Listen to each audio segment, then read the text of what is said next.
Hello, Steffi here. Welcome back to my channel. So, ang ating tarot reading for today, for tonight, ay para naman po sa tambalang gawong as requested or nila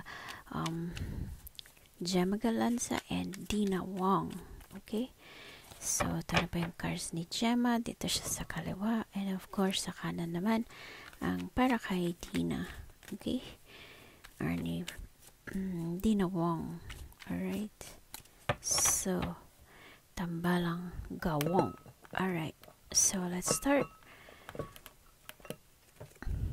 First cards, Four of Swords and Page of Cups. Page of Cups ni Gemma. Yan, maring new love, maring volunteer work or nagvo-volunteer siguro siya sa isang organization or sa isang company para makatulong sa ibang tao. Okay? Or yan ang kanyang pagiging studious. Maring isa itong binibini or ginoo na mas bata sa kanya. Merong message for Gemma or merong regalo para kay Gemma or merong proposal para kay Gemma. Okay? Si Dina naman, ang kanyang Four of Swords, kailangan niya sigurong magbakasyon or mag-relax. Ayan, kaya nakahiga dyan. Kailangan niyang mag-unwind, maka-recover, maaaring nakabakasyon, ayan.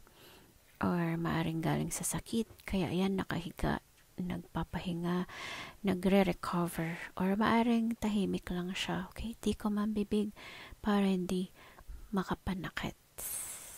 Or maring lang alone or moments alone, being alone. Okay, next World card and Five of Cups. Five of Cups ni Gemma, bigla namang lumungkot ang card. Yan ang may lungkot, feeling niya abandoned or feeling unloved. Hindi kaya dahil sa message na ito. Kung ano mang message yan, maaaring yun ang nagdulot ng kanyang lungkot or pagiging emotional. Maaaring din ito yung kanyang mga regrets, doubts, maaaring din grief, maaaring merong pumanaw, worst case scenario, ganun. Kaya merong pagdadalamhati, emotional siya. Ayan, feeling unloved or feeling abandoned. Okay, World card naman ni Dina. Ito naman ang kanyang bagong chapter sa buhay. Okay. Or maring, yan, kung galing man siya sakit, panibagong araw. Or, kung new chapter man ito, maring meron siyang natapos siguro or nakompleto, maring studies or module or ano man, seminar, convention, yan. Or movie, ganun. Maring ganun. May nakompleto siya. Or maring din naman mag-travel sa ibang bansa. Okay? Yan ang kanyang world card. Next. Six of Pentacles and Page of Wands. Six of Pentacles ni Gemma. O, ayan naman. So, to the rescue si Six of Pentacles. Meron mang pagdadalamhati dyan or meron mang lungkot.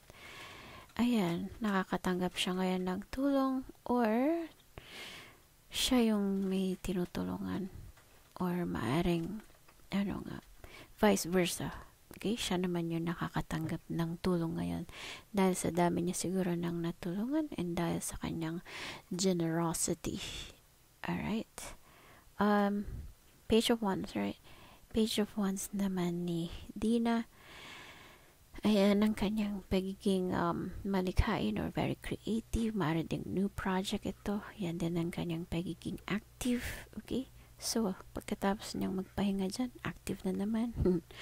Ma-action. Okay? Or, maaari din namang si Paige ay isang mas batang binibini or maaari ding isang mas batang ginoo na merong message for Dina or merong proposal or maaring meron lang regalo for Dina. Okay? Next. Two of Cups and Page of Wands. So, ayan. Para silang may Page of Wands. Yan ang kanilang pagiging active. Lalo ni Gemma. Ayan. Very creative.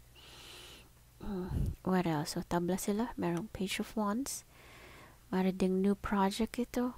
O, diba? Ayan. So, kahit may lungkot dyan, meron naman siyang new project, new proposal, o anything, bagong pagkakaperahan. Okay? Or maaring ang kagaya ni Page of Cups dyan, maaring isang tao lamang sila na isang mas batang lalaki or isang mas batang Ginoo. Maaring ding mas batang babae, maaring kapatid niya lang na merong message for Gemma or merong regalo for her. Two of Cups naman ni Dina. Ito naman ang card ng romantic love, partnership, proposal, marriage. Okay? Yan. Mari din namang business partnership, business relationship. Otherwise, personal relationship. Okay? Next. Page of Cups and Knight of Swords. Knight of Swords naman ni Gemma. Ayan. Mukhang merong isang knight or isang Ginoo. Sino siya? Merong message for Gemma. Maring gusto niyang masabi kaagad or gusto niyang maiparating kaagad ang kanyang message. Ano man iyon. Mari din naman ito yung kanyang lifestyle change or lifestyle change ni Gemma. Or maaring ito yung kanyang pagiging very active, ma-action, walang sinasayang na oras. Okay? Or siguro madami siyang salita ngayon. Madakdak, mabilis magsalita. Mari din naman. Okay? Page of Cups naman ni Dina. Ayan. So, tabla uli sila. Merong Page of Cups, meron pang Page of Wands. Si Page of Cups ni Dina, yan ang kanyang pagiging very studious. Mari din ito yung kanyang new love. Mari din nagvo-volunteer work siya sa isang organization para makatulong sa ibang tao, lalo na sa mga unfortunate or less fortunate. Okay? Okay. Or mari din namang isa itong mas batang binibini or mas batang lalaki kay Dina na merong message for her. Mari ding merong regalo for Dina. Okay? Or maring merong proposal for Dina. Okay, next cards.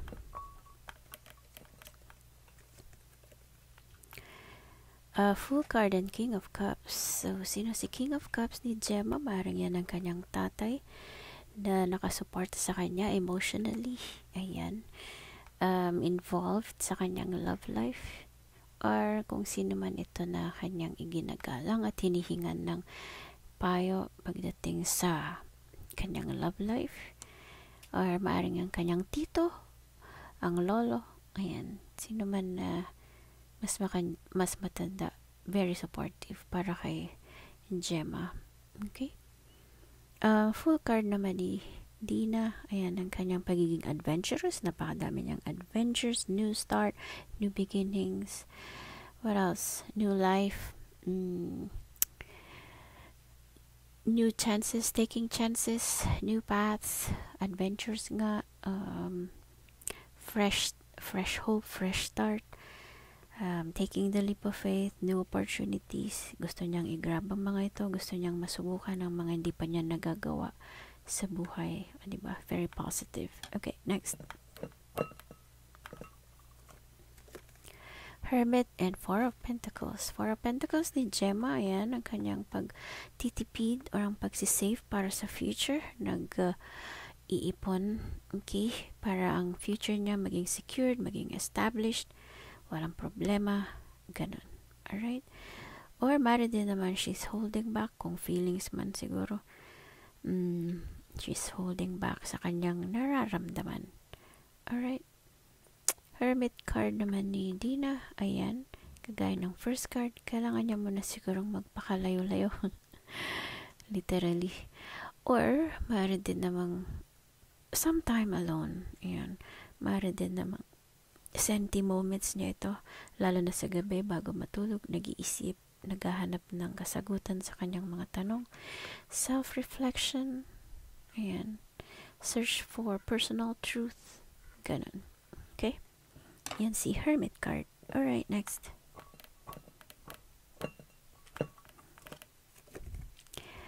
Seven of Swords and Ace of Pentacles. Ayan. So, Ace of Pentacles ni Gemma, mga bago pag-ace. Okay? So, bagong pagkakaperahan, bilog na bilog yan. Nakaupo pa siya doon. Maring bagong business, bagong investment, maaari ding bagong trabaho, bagong pagtaas ng sweldo, bagong promotion, bagong income, o yan, anything. Okay? Kaya kailangan niya mag-save. Sinesave niya ito. Very practical, very wise. Alright? Maaari ding new project, basta anything na pagkakaperahan. Seven of Swords naman ni Dina. Ito naman ang card ng betrayal, dishonesty, panloloko, cheating. O yan, maaari ding ninakawan siya or nakuhanan ng kaperahan, di na ibinalik, niloko siya, maaaring ganun. Okay, or maaaring merong nagsinungaling, dinaya siya, ganun. Or merong nag-cheat. Iyan. Kaya siguro kailangan niyang some time alone.